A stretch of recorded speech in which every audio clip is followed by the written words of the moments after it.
Hello everyone, आप सभी का स्वागत है गुरुकुल आवासीय बाल विद्यालय के करंट अफेयर्स क्विज के स्पेशल सेशन में। इस क्विज के सेशन में आप दिन भर चाहे जहां से भी करंट अफेयर्स को पढ़ें, परंतु आप जो है तो शाम में अपने दिन भर पढ़े गए करंट अफेयर्स को जांच करने के लिए हमारे साथ जरूर जुड़ें। दोस्तों को शेयर करें और चलिए स्टार्ट करते हैं आज का फर्स्ट क्वेश्चन। देखते हैं जो फर्स्ट क्वेश्चन है, फोर्ब्स की तरफ से जारी रैंकिंग में कौन लगातार 13वें साल भारत के सबसे अमीर लोगों की सूची में पहले स्थान पर हैं। यानी कि 13 साल से किसे फोर्ब्स ने सबसे अमीर व्यक्तियों को के नाम में सबसे ऊपर रखा है, तो वो जो हैं सो हमारे देश के अनिल अंबानी जी हैं। अनिल अंबानी जी वो हमारे देश के मुकेश अंबानी जी हैं और इन्हें हमें भूलना नहीं चाहिए।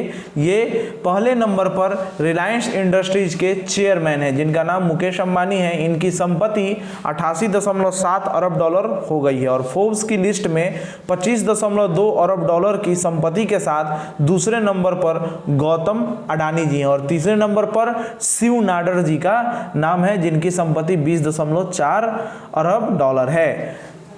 चलिए अगला प्रश्न देखते हैं। अगला प्रश्न यह है, हाल ही में किस केंद्रीय मंत्री एवं एलजेपी नेता का 74 वर्ष की उम्र में बीमारी के कारण निधन हो गया? तो वो जो है सो रामविलास पासवान जी हैं। इसका जो सही उत्तर होगा वो ए नंबर सही उत्तर होगा।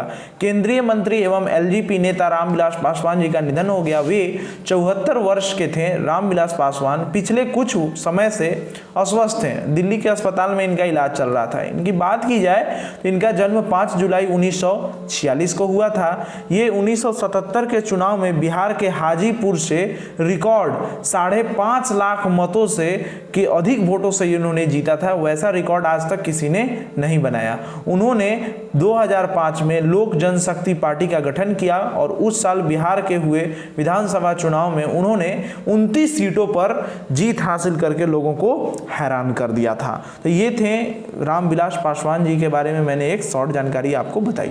अगला प्रश्न आता है, विश्व बैंक ने चालू वित्त वर्ष में सकल घरेलू उत्पाद जीडीपी में निम्न में से कितने प्रतिशत की गिरावट का पूर्व अनुमान लगाया है? उन्होंने क्या अनुमान लगाया कि कितनी प्रतिशत की जीडीपी गिरेगी? तो वो 9.6% जीडीपी गिरने का पूर्व अनुमान लगाया गया है। अगला प्रश्न कहता है, युद्ध सेवा मेडल पाने वाली पहली महिला निम्न में से कौन बन गई हैं? इसमें 4 ऑप्शंस दिए गए हैं। इसमें से एक ऑप्शन है जो कि सही होगा। तो कौन बनी है? तो वो मिंटी अग्रवाल जी बनी हैं। मिंटी अग्रवाल को, इसका जो सही आंसर होगा वो बी हो जाएगा। मिंटी अग्रवाल को एयरफोर्स डे पर युद्ध सेवा पदक से सम्मानित किया गया। वो पहली महिला है जिन्हें युद्ध सेवा पदक मिला है। तो ये काफी इंपॉर्टेंट क्वेश्चन हो सकता है कि पहली युद्ध सेवा पदक पाने वाली प्रथम महिला कौन है? मिट्टी अग्रवाल। वायुसेना दिवस पर air chief marshal RKS Bhadauria ने, यह भी ध्यान रखने वाली बात है, एयर चीफ मार्शल कौन है? RKS भदौरिया जी हैं। अब बात की जाए ऑप्शन की, तो ऑप्शन में एक आपको यहां पर शिवांगी सिंह का नाम दिख रहा है।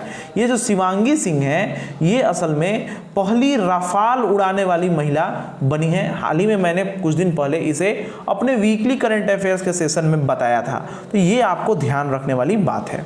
अगली बात है कि विश्व डाक दिवस वर्ल्ड पोस्ट डे निम्न में से किस दिन को मनाया जाता है? विश्व डाक दिवस, तो देखिए जो विश्व डाक दिवस है वो प्रत्येक वर्ष 9 अक्टूबर को मनाया जाता है। हाल ही में किस राज्य के मुख्यमंत्री ने किसान रथ, ध्यान रखेंगे, किसान रथ मोबाइल ऐप्स को लॉन्च किया है? किसान रथ, तो यह जो है सो असम के मुख्यमंत्री ने किया है। इसका जो डी नंबर ऑप्शन है वो सही हो जाएगा।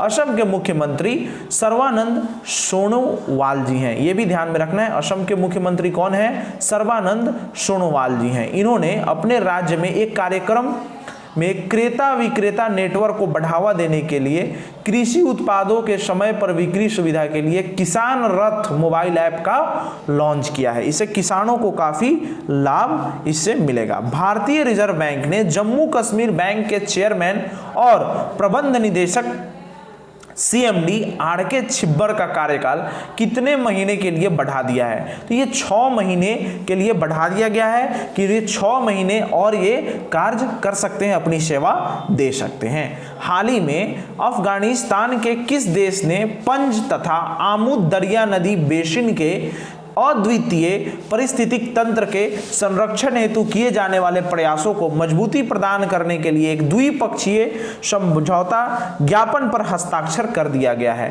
तो यह अक्टूबर के दूसरे गुरुवार, यह जो है ये जो आपका सही आंसर होगा ये ए ऑप्शन हो जाएगा, तजिकिस्तान। यह समझौता अफगानिस्तान और तजिकिस्तान के जलवायु परिवर्तन एवं जैव विविधता के नुकसान को रोकने के लिए समाधान खोजने के लिए एक संरचित ढांचा प्रदान करेगा। इस समझौते के तहत दोनों देशों ने विकास संबंधी संयुक्त परियोजनाओं के पर्यावरणीय प्रभाव एवं आकलन की सीमाओं को परिवर्तनीय प्रभाव से संबंधित मामले में एक दूसरे को संचित करने के लिए व्यक्त किया है। ये जो वार्ता की जो शुरुआत हुई थी वो 2012 में हुई थी, लेकिन अब जो फाइनल बात बनी है वो 2020 में बनी है। तो इसका आंसर आप लोग ध्यान रखेंगे कि यह अफगानिस्तान और तजिकिस्तान के बीच हुआ है। अगला प्रश्न है, यूरोपीय संघ की संसद ने 2030 तक कितने प्रतिशत उत्सर्जन में कटौती के लिए मतदान किया है? तो इसका जो सही उत्तर हो जाएगा वो 60% होगा। यूरोपीय संघ की संसद ने 1990 के स्तरों की तुलना में 2030 तक उत्सर्जन में 60% तक की कमी लाने के लिए अपने जलवायु लक्ष्य के अद्यतन करते हुए मतदान किया है। इससे पहले यूरोपीय संघ ने 2030 तक 40% उत्सर्जन को कम करने का लक्ष्य रखा है। विश्व वन जीवन कोष और अन्य गैर सरकारी संगठन 2030 तक उत्सर्जन में कम से कम 65% कमी पर जोर दे रहे थे। जर्मनी की अध्यक्षता के तहत मतदान किया गया और चीन दुनिया का सबसे बड़ा कार्बन उत्सर्जक है। तो इसका जो सही आंसर होगा वो 60% होगा, आप ध्यान रखेंगे। चलिए मित्रों, अब आ गया समय आज के प्रश्न का। आज का जो प्रश्न है वो हम लोग देख लेते हैं। विश्व दृष्टि दिवस निम्न में से किस दिन को मनाया जाता है? विश्व दृष्टि दिवस ये पूरे सप्ताह के रूप में होता है।